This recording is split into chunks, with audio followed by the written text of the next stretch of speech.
Okay, I'm gonna ask you a quick question. Have you ever used Pythagoras' theorem after leaving secondary school? Probably not. And that is because a lot of the skills that we learn at school, whilst useful for passing exams and whilst useful for understanding certain topics, do not set us up for life in the future. So in today's video, I'm going to be speaking about 8 hard skills that will help you navigate daily life a lot more easier and with confidence, and give you the skills that you're able to communicate with other people, build relationships, and build a career and your personal life. So the first one is critical thinking. Now, critical thinking is a skill that allows you to make sound judgments based on evidence and reasoning. Now, it's really important because it enables you to make a really well-informed decision and solve problems effectively. It stops you from making impulsive decisions, and it encourages you to consider different perspectives and possibilities. It's really important, particularly in the academic setting, particularly in the work-life setting, but also just in life in general, thinking about what the different options are and thinking about why you would choose one over the other. This is all critical thinking and thinking a lot deeper than just what's obvious to the surface. The second is decision making. This is one that we do every single day, and this is where you decide on the course of action that you want to take when you have multiple different options available to you. So when you're a good decision maker, you're able to weigh up the pros and the cons, and you're able to decide on what action you want to take based on your own personal values, ethics, and morals. And if you decide on something that's a good choice, then that would lead to positive outcomes. And if you decide on something that isn't a good thing to do, that will lead to negative outcomes. And this is so important in so many aspects of everyday life. Every single day, every moment of the day, we are deciding whether to go on this path or that path, almost every single day, to the point where it becomes almost second nature. And so it's so important to be able to decide correctly. The third is consistency. To be able to be consistent means that you are able to maintain a certain pattern of behavior over time consistently. And this is really important because being a consistent person means that you can build habits, routines, and these habits and routines are usually your source of productivity. If you're not able to be consistent, you're not able to wake up every single time in the morning. You're not able to brush your teeth every single morning and every single night. These are basic things that we think like are habits, but they are habits because we've been consistent and we've been able to do them over time regularly. And consistency can really help you as an individual because it allows you to achieve your goals. It allows you to maintain the tasks that you want to achieve, and so you're able to have control over your life. But it also helps you to establish trust and reliability in your relationships, both personal and also professional. The next one is negotiating. Being a good negotiator is such an underrated skill that I am starting to wish I was a lot better at, both in my personal life, in my business life, but also in your career as well. Being able to negotiate means that you are able to persuade somebody else to reach a particular agreement based on compromise and communication. So a good negotiator is someone who's able to communicate well, listen well, and also solve problems. So all of those things come into being able to negotiate. You may have to negotiate a higher salary. You may have to negotiate not wanting to do something as part of your job. You may have to negotiate wanting to do something as part of your job.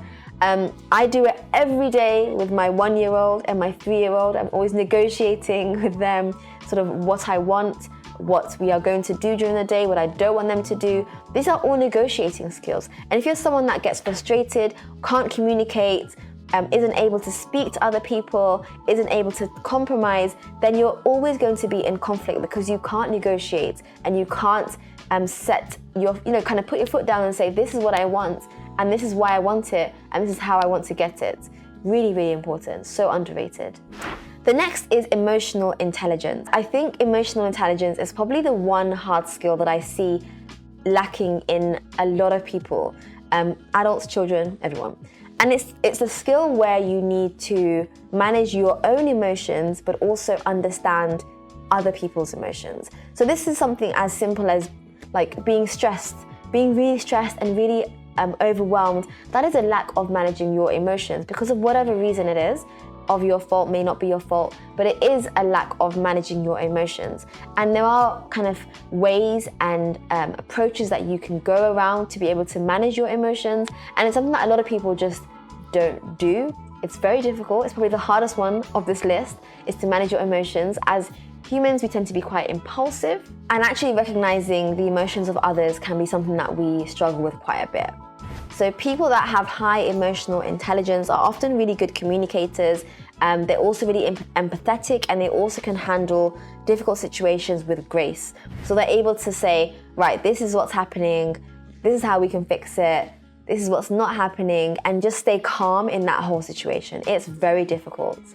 The next one is financial management. Being able to manage your own finances effectively. So that could be tracking it, saving, budgeting, investing, spending. All of that comes under financial management. And it's something that a lot of people, especially younger people, tend not to consider as much due to, just want to have a good time.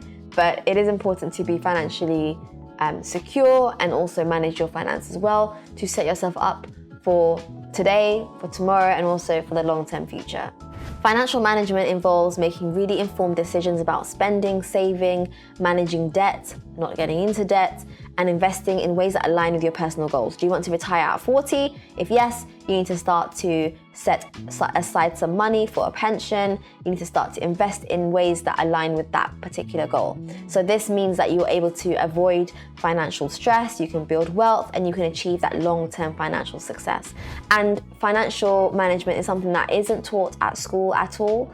Arguably, it should be its own subject, but it isn't taught at school, and so it's something that we kind of have to learn and make mistakes of in our early 20s to kind of get to a point where we are financially stable.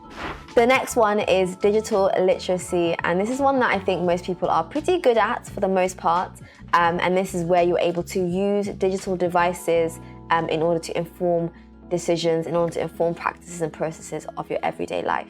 It's really important because you are able to navigate the internet, social media, protecting both yourself in your privacy and your security online. So this is literacy. It's not just being able to use a phone, but also being able to access information correctly, connect with others, and also engage in online communities safely and responsibly. So it's not just a matter of being able to go online and use the internet, but also being able to use it in a way that promotes a healthy balance. So you're not addicted to your phones, you're not kind of relying on it for satisfaction, or like self-promotion, things like that. It is a kind of place where you're able to have that balance and that distance. And last but definitely not least is resilience. And resilience is the ability to bounce back after any setbacks or any challenges.